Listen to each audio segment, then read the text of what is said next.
Fine. So, as I told you that today we are going to study the subject-verb agreement and determiners.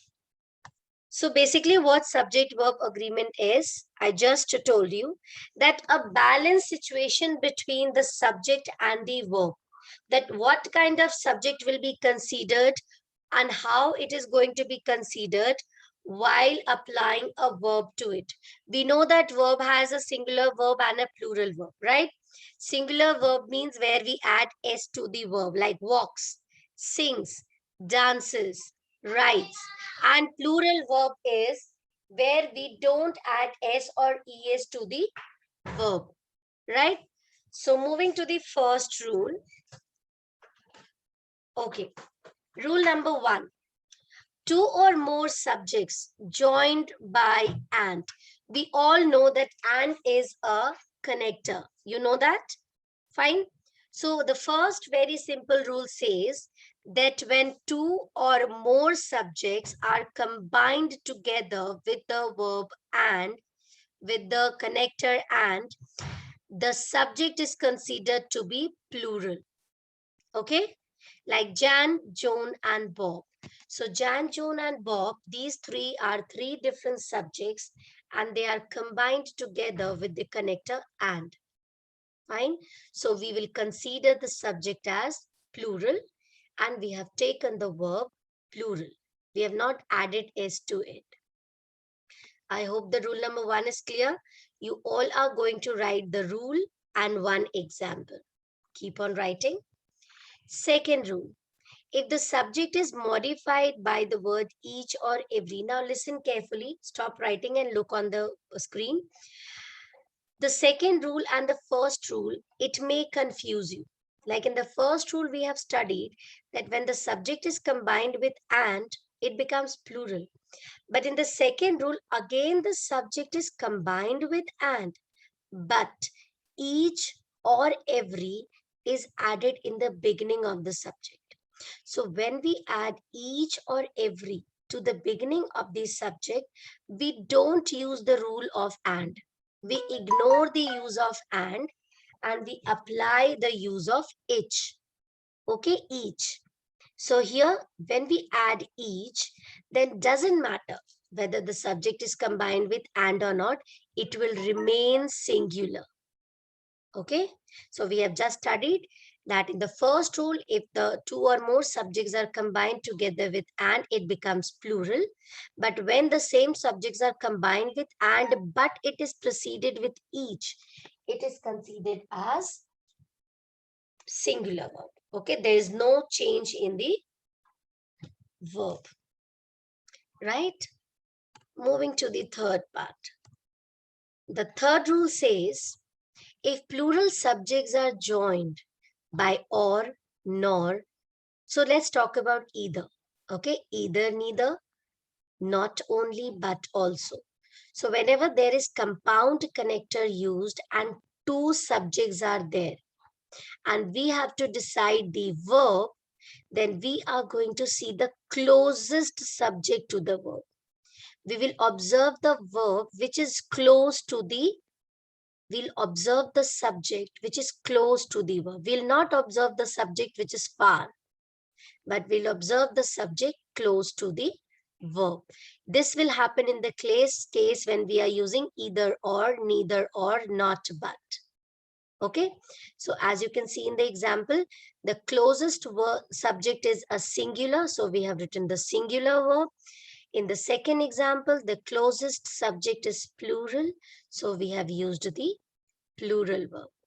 Again, I'm repeating, if the subjects are combined with the word either or, neither nor, not but, then to decide the verb, we see the closest subject of it. Clear? Rule number 4. As we have studied rule number 2, that when the sentence is starting with every and each, rule number 4 is similar to it. Okay, when the sentence is starting with everyone, everything, then we will consider it as singular, because here everyone and everything is the subject. Okay, there is no other noun, but everyone and everything is the subject, and these two subjects are considered as singular.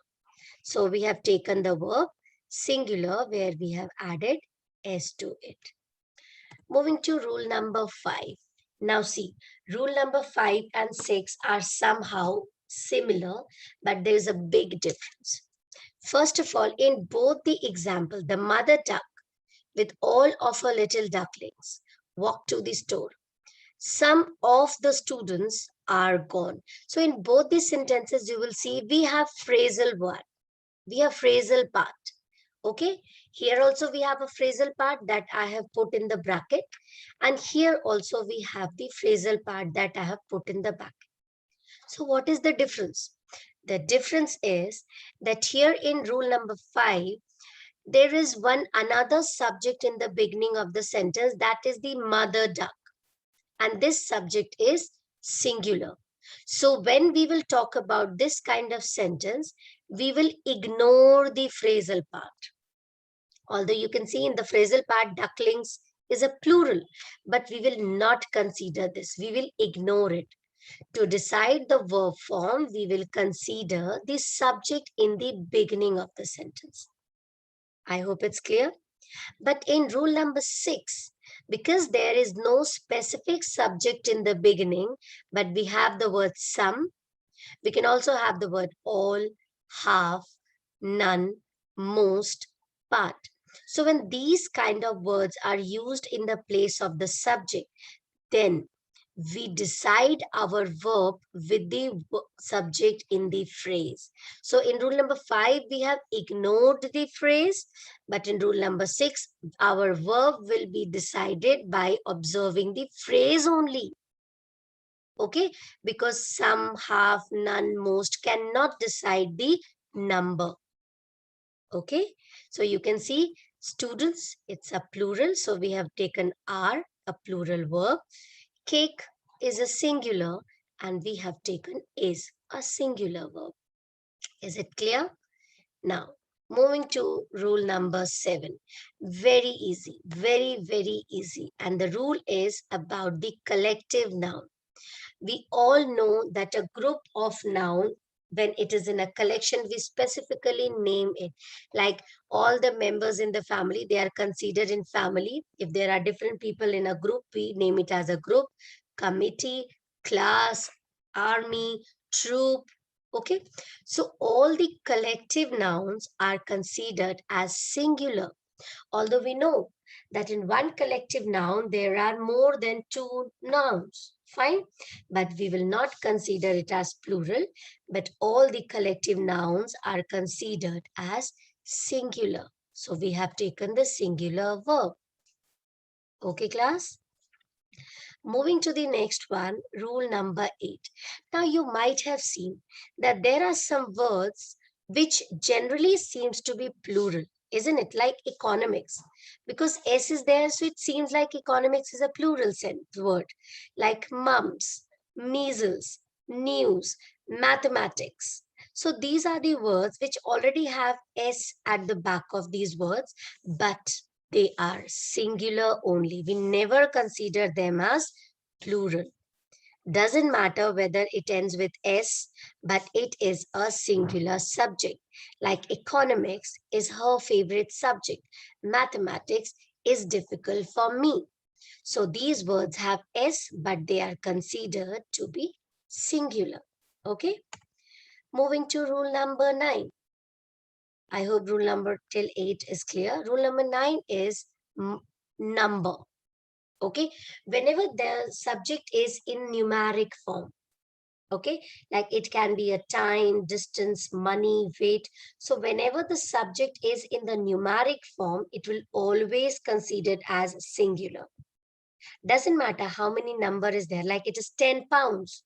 So you might be thinking that it's 10 pounds, it means it's a plural, but no, because it's a number, it will be considered as singular. Like 1000 rupees is a big amount. So although 1000 is much money, okay, but is a big amount. Why we are writing? Because numbers are always considered as singular. Okay, class. Now, rule number 10. Here we are talking about the interrogative sentences, or the sentences where the subject is not having a noun, but subject place is taken by the words like there, here, where, and so on. But still, when you will decide the verb, you are going to see the subject. Doesn't matter whether the subject is in the beginning of the sentence or it is at the end of the sentence. Still, you will observe the subject, and it is just like the normal rule that singular will have singular verbs and plural will have plural verbs. Okay. Rule number 11. Now, again, don't get confused. This rule is a very simple one, which we have just studied in rule number 10, that a singular subject will have a singular verb.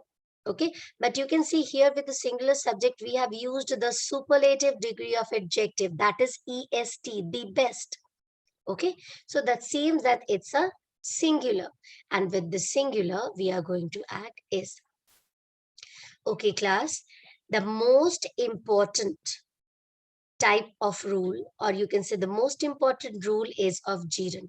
Now, you might have studied in class 8 about non-finite verbs, okay, where we have three kinds of division: infinitives, participles, and gerunds. I hope you remember. So if we talk about participles and gerunds, in both we add ing to the verb, in participles also and in gerunds also. Then what is the difference? The difference is, suppose I'm giving you one example. Let's take the example of running. The running boy is my friend. So in this sentence, running is used as an adjective for the boy. The running boy is my friend.